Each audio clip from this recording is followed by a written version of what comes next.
A Star is Born has been nothing short of a phenomenon.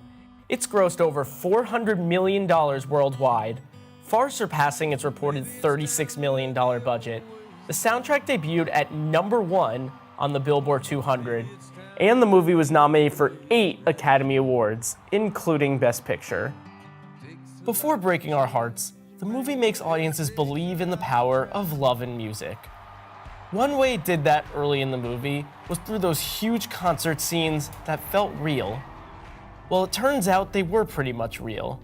Bradley Cooper and Lady Gaga were singing live in those scenes.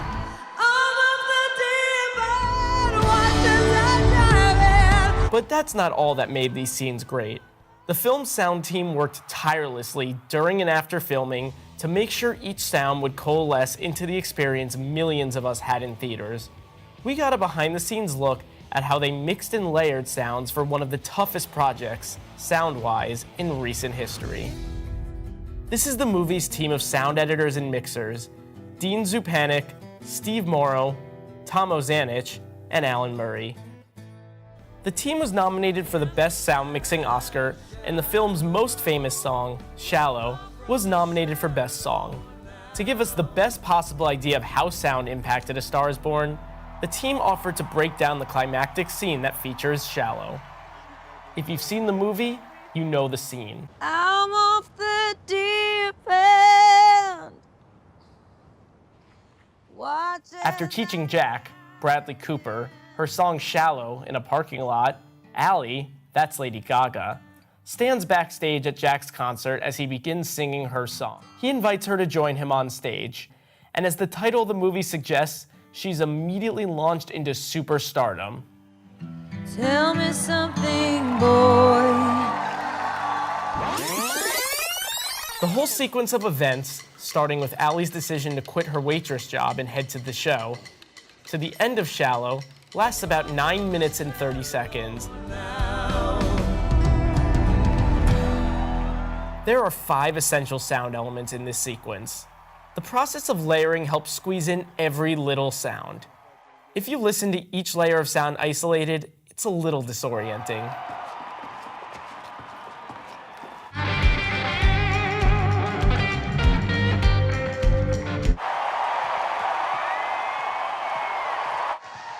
I'm gonna sing it either way, so.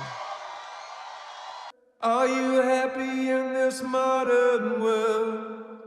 There's the sound behind the stage, there's the sound on the stage, but there's also the sound into the audience, and we had to deliver on those 3 different planes.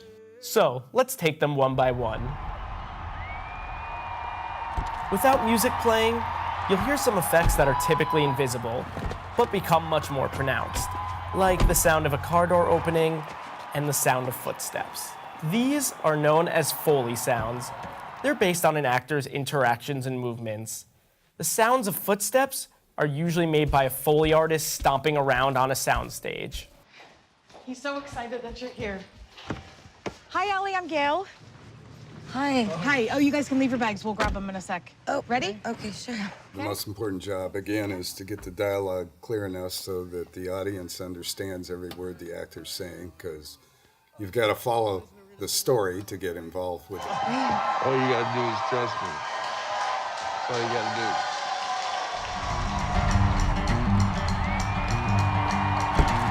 Hi, Allie, I'm Gail. Hi. Oh, you guys can leave your bags. We'll grab them in a sec. Oh, ready? Okay, sure. You can hear the band as background music even before Allie has reached the stage. It provides a perfect, heart-thumping soundtrack to the scene. While the singing was live, the instruments we hear were actually playback. The band would mime along to the sound. While they let the band play live in some takes, all of what you hear in the final movie is pre-recorded instrumental playback.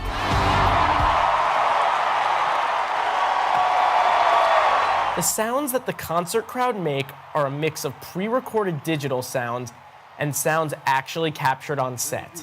During filming, the sound team put a surround sound mic in the crowd as well as mics on each side of the stage. This helped them capture the appropriate ambient sound. I mean, we never stopped them when we were shooting. We're just like, go for it. If you are excited, be excited. The additional crowd sounds were carefully selected from a library of sounds, and that's not as easy as it seems. You can't just use any old cheering noises. For instance, people cheering at a football game are going to sound different than the crowd at a concert.